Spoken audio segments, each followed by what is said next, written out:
आपलं शहर आता स्मार्ट होतंय। मग तुम्ही कधी स्मार्ट होताय? स्मार्ट न्यूजचे YouTube चॅनल सबस्क्राइब करा, स्मार्ट बना। नोटिफिकेशनसाठी बेल आयकॉनवर क्लिक करा।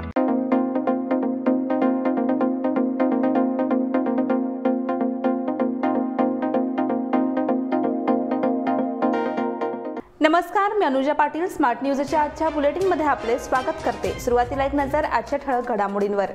युद्धविरामाची सूचना इस्रायलने नाकारली।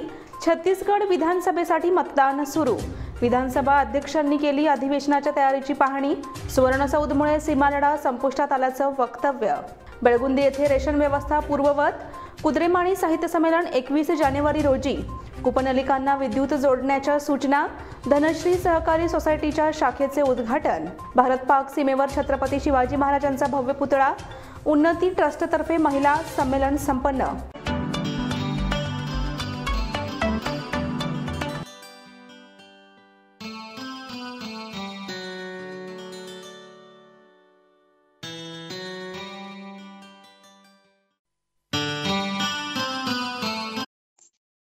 चलो इस वागी के साथ कुछ मीठा बनाया जाए। यह दिवाली अमरकॉन की दिवाली मेगा उत्सव ऑफर के साथ 1000 रुपए की खरीदी पर एक गिफ्ट कूपन और जीतिए एक से बढ़कर एक prizes. First prize Suzuki Access 125 scooter, second prize 50 inch LED TV, third prize 42 inch LED TV और इसके साथ refrigerator, washing machine, Android mobile, microwave oven, smart watch, mixer जैसे 89 और प्राइजेस। सिल्क और fancy saris, designer saris, dress material, salwar suit, wedding sharara, shirts, trousers, T shirts, jeans, kurta suit, full suit, Indo western, sherwani, curtains and furnishing. अमरकॉन, खडी बाजार, बेळगावी। अल्पावधीत लाखो वाचकांच्या पसंतीस उतरलेले smart news आता मुद्रित स्वरूपात देखील उपलब्ध। वाचकांच्या अपेक्षापूर्तीसाठी एक नवे पाऊल। ताज्या घडामोडींसाठी सायन दैनिक स्मार्ट न्यूज, सखोल वाचनीय बातम्यांसाठी वार्ता शक्ती। नियमित वाचा, स्मार्ट व्हा। आणि आता पाहूया सविस्तर बातम्या।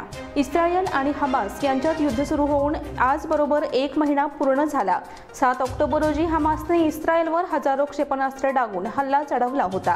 त्यानंतर इस्रायलनेही युद्धाची घोषणा करून हमासला प्रत्युत्तर दिलं। तसंच सातत्याने गाझा पट्टीवरही हवाई हल्ले केले। परिणामी गाझा पट्टीत मानवतावादी सुविधांची कमतरता निर्माण झाली असून सुरक्षाही धोक्यात आली आहे। या सर्व पार्श्वभूमीवर इस्रायलचे पंतप्रधान बेंजामिन नेतान्याहू यांचे 2 संकेत चर्चेचा विषय राहिले आहेत। परंतु युद्धविरामाची सूचना इस्रायलने नाकारली असून ओलिसांना सोडत नाही तोवर युद्धविराम अशक्य असल्याची भूमिका घेतली आहे। परंतु गाझातील नागरिकांना मदत पुरवण्यासाठी काही काळ युद्ध विश्रांती घेतली जाऊ शकेल असं इस्रायलचे पंतप्रधान बेंजामिन नेतन्याहू यांनी म्हटले आहे। असं इस्रायलचे पंतप्रधान बेंजामिन नेतन्याहू यांनी म्हटलं आहे। त्यामुळे नेतन्याहू यांनी अखेर युद्धादरम्यान ब्रेक घेतल्यास गाझातील नागरिकांना दिलासा मिळू शकतो। छत्तीसगड विधानसभेसाठी मतदान सुरू। छत्तीसगडमध्ये विधानसभा निवडणुकीसाठी मंगळवारी पहिल्या टप्प्यासाठी 90 पैकी 20 मतदारसंघात मतदान होत आहे। आदिवासी बहुल असलेल्या या जागांवर सत्ताधारी काँग्रेस स्वतःचे वर्चस्व राखण्याचा प्रयत्न करणार आहे। आदिवासी भाग काँग्रेसचा मागच्या निवडणुकीत बालेकिल्ला राहिला आहे। 20 पैकी 12 जागा अनुसूचित जमातीसाठी राखीव असून या बस्तर क्षेत्रात मोडतात, तर उरलेल्या 8 जागा दुर्ग क्षेत्राच्या आसपासच्या परिसरातील आहेत। 2018च्या विधानसभा निवडणुकीत काँग्रेसने 20 पैकी 17 जागांवर विजय मिळवला होता। त्यानंतर झालेल्या पोटनिवडणुकीत आणखीन 2 जागा मिळवून ही संख्या 19 वर पोहोचली होती। राजनांदगाव ही फक्त 1 जागा भाजपकडे आहे। भाजपचे मातब्बर नेते आणि 3 वेळा राज्याचे मुख्यमंत्रीपद भूषविलेले रमण सिंह हे आमदार आहेत।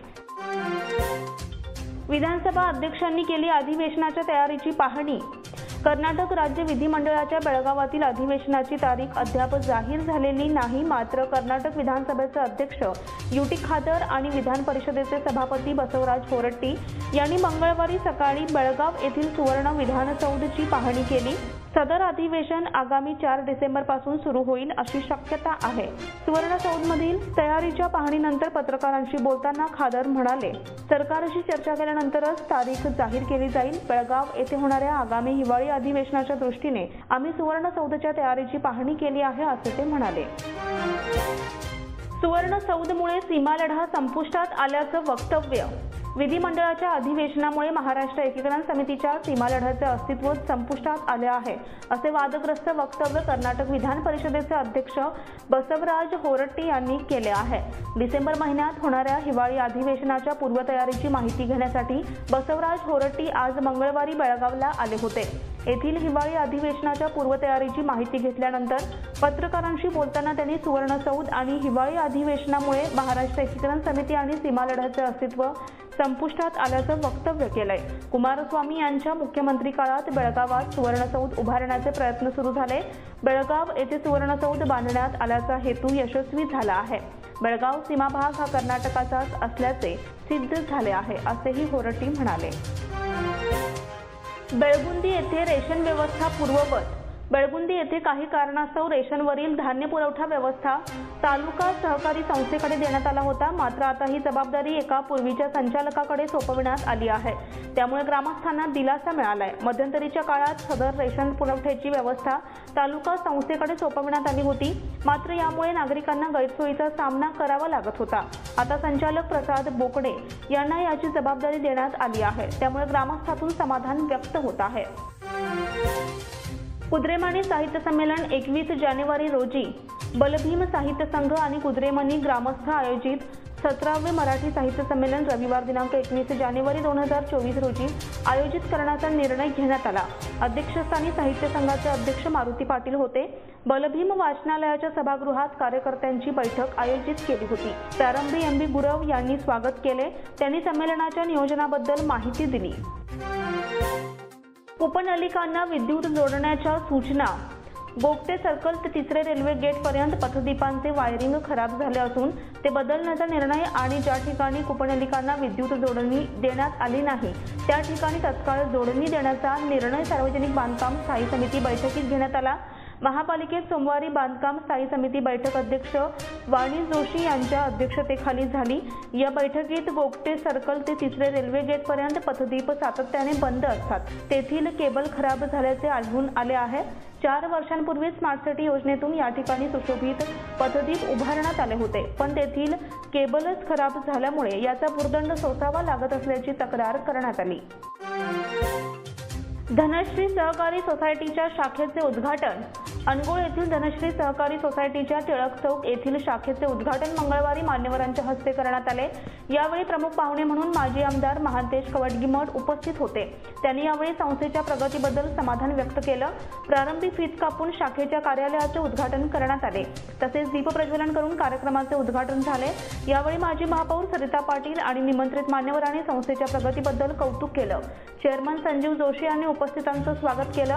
व्हाईस चेअरमन JK गुरव यांनी संस्थेच्या प्रगतीबद्दल माहिती दिली. सुप्रसिद्ध बांधकाम व्यावसायिक राजेंद्र मुदगेकर, युवराज हुलजी यांच्यासह निमंत्रित उपस्थित होते. भारत-पाक सीमेवर छत्रपती शिवाजी महाराजांचा भव्य पुतळा. भारत-पाक सीमेवर छत्रपती शिवाजी महाराजांचा भव्य पुतळा उभारण्यात आलाय. महाराष्ट्रातील प्रत्येकासाठी हा अभिमानाचा क्षण आहे. पंतप्रधान नरेंद्र मोदी यांनी बॉर्डर टुरिझमची संकल्पना मांडली होती. त्या योजनेअंतर्गत छत्रपतींचा पुतळा भारत-पाक सीमेवर स्थापित करण्यात आला आहे. 41 राष्ट्रीय रायफल, मराठा, NI आणि आम्ही पुणेकर ही संस्था आणि त्यासाठी एकत्र आले आहेत.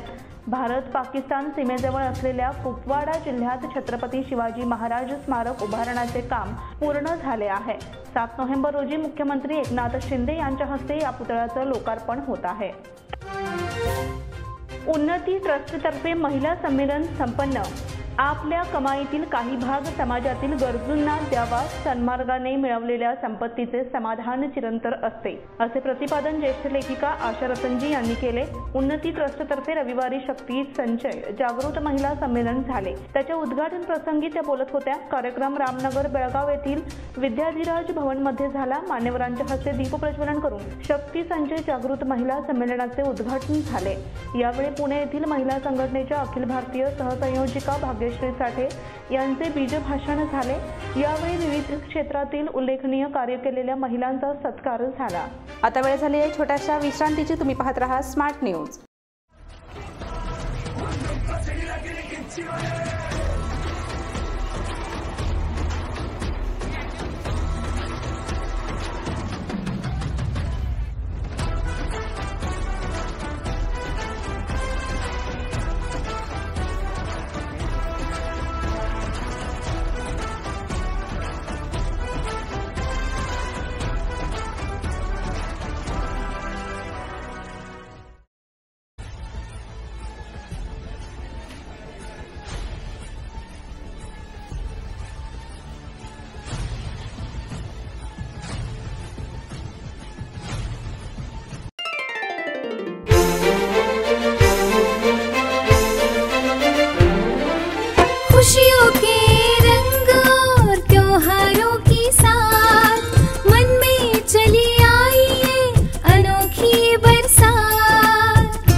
शुभ दीपावली के वस्त्र खरीदारी के लिए आराधना मारुति गली बेलगाम।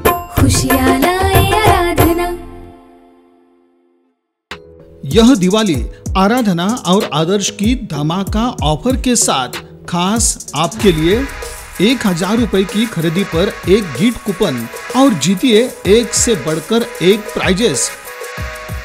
First prize Honda Shine motorcycle, second prize Honda Dio scooter, तीसरा प्राइज 50 इंच LED टीवी और इसके साथ refrigerator, washing machine, Android mobile, microwave oven, smart watch, mixer जैसे 90 और प्राइजेस। सिल्क और fancy saris, designer saris, dress material, salwar suit, wedding sharara, shirt, trousers, T shirts, jeans, kurta suit, full suit, Indo western, sherwani, Aradhana sari dress material, readymade Maruti Galli Belagavi, Adarsh sari dress material Ramdev Galli Belagavi, Adarsh dress circle creation for ladies and kids Khade Bazar Belagavi, Adarsh readymade for gents Khade Bazar Belagavi.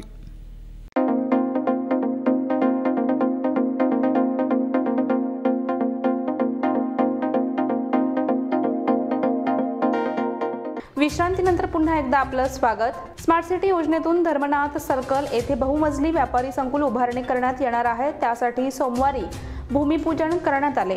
यावेळी आमदार राजू सेठ यांनी निर्धारित वेळेत दर्जेदार काम करण्यात यावे अशा सूचना केल्या। खासदार मंगला अंगडीही यावेळी उपस्थित होत्या। त्यांनी या बहुमजली व्यापारी संकुलामुळे बेळगावच्या लौकिकात भर पडणार आहे असं सांगितलं। यावेळी स्मार्ट सिटीच्या व्यवस्थापकीय संचालक आफरीन बानू बळ्ळारी, महापालिका आयुक्त अशोक दुडगुंटी, अभियंता लक्ष्मी निपाणीकर आदी यावेळी उपस्थित होते। सदाशिव नगरला घरफोडीचा प्रकार, ठेकेदारांच्या बंद घराचे कुलूप तोडून सोन्याचे दागिने आणि रोख रक्कम अशा एकूण सुमारे 2 लाख रुपयांच्या ऐवजावर चोरट्यांनी डल्ला मारला।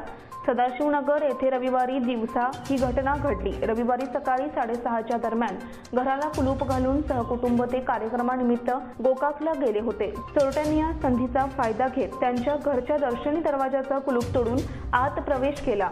त्यानंतर 1,20,000 रुपये किमतीचे 2 तोळ्यांचे सोन्याचे दागिने आणि 60,000 रुपयांची रोकड असा 1,80,000 रुपयांचा ऐवज डल्ला मारला।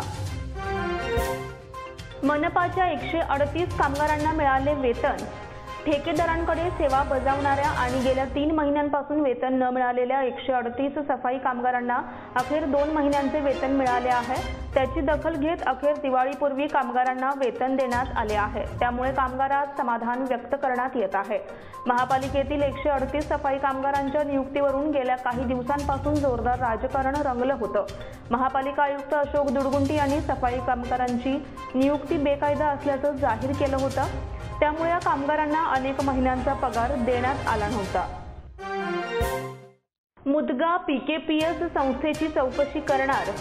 मुदगेतील प्राथमिक कृषी पत्ती सोसायटीचे सरकारी ऑडिट करण्यासह गैरकारभाराची चौकशी करण्याची ग्वाही सहकार सहनिबंधकांनी दिली। त्यामुळे शेतकरी सचिन पाटील यांनी 5 दिवसांपासून सुरू असलेले उपोषण अखेर सोमवारी मागे घेतले। मुदगे कृषी पत्ती सहकारी सोसायटीत गैरकारभार झालाय, त्यामुळे सोसायटीचे सरकारी ऑडिट करावे, शेतकऱ्यांना जिल्हा मध्यवर्ती बँकेकडून कर्ज पुरवठा करण्यात यावा अशा मागणीसाठी गेल्या 5 दिवसांपासून शेतकरी पाटील यांनी आमरण उपोषण सुरू केले होते। सोमवारी रमाकांत कोंडुस्कर यांनी सहकार खात्याच्या अधिकाऱ्यांची भेट घेऊन चर्चा केली। बुडा आयुक्तांच्या कारभारामुळे शेतकऱ्यातून नाराजी। कणबर्गी निवासी घरकुल योजना क्रमांक 61 साठी आम्ही कोणत्याही परिस्थितीत जमीन देणार नाही असा निर्धार करून आलेल्या शेतकऱ्यांना बैठकीसाठी 1.5 तास ताटकळत ठेवून आयुक्त निघून गेले। त्यामुळे शेतकऱ्यांनी तीव्र संताप व्यक्त केला। हा प्रकार सोमवारी सकाळी घडला। कणबर्गी निवासी योजनेसाठी आम्ही जमीन देणार नाही हे सांगण्यासाठी शेतकरी बुडा आयुक्तांना भेटण्यास गेले होते। त्यावेळी आयुक्त शकील अहमद यांनी शेतकऱ्यांना मीटिंग हॉलमध्ये बसण्यास सांगितले, पण 1.5 तास झाला तरी ते बैठकीला उपस्थित राहिले नाहीत। सेंट पॉल्सच्या विद्यार्थ्यांना करिअर मार्गदर्शन। पोलाइट्स ऑफ बेळगाव वर्ल्ड वाईड तर्फे सेंट पॉल्स हायस्कूलमध्ये विद्यार्थ्यांसाठी आयोजित करिअर मार्गदर्शन शिबिराला उत्स्फूर्त प्रतिसाद मिळाला।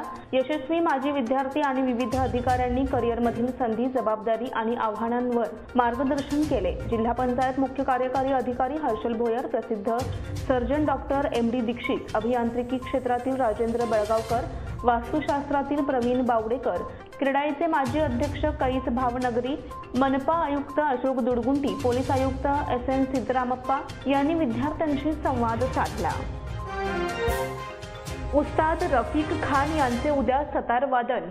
KLS Gogte institute of technology आणि स्पीक मॅकेतर्फे बुधवारी दिनांक 8 रोजी दुपारी 3 वाजता संस्थेच्या माध्यमातून रौप्य महोत्सवी सभागृहात आंतरराष्ट्रीय सितारवादक उस्ताद रफिक खान यांचा सितारवादनाचा कार्यक्रम आयोजित करण्यात आला आहे। उस्ताद रफिक खान यांना सुरुवातीला त्यांचे वडील उस्ताद अब्दुल करीम खान आणि नंतर उस्ताद बले खान आणि उस्ताद दस्तगीर खान यांच्याकडून प्रशिक्षण मिळाले। ऑल इंडिया रेडिओने त्यांना अव्वल दर्जाचे कलाकार म्हणून मान्यता दिली आहे। प्रशांत दामले यांना मानाचा विष्णुदास भावे गौरव पुरस्कार प्रदान।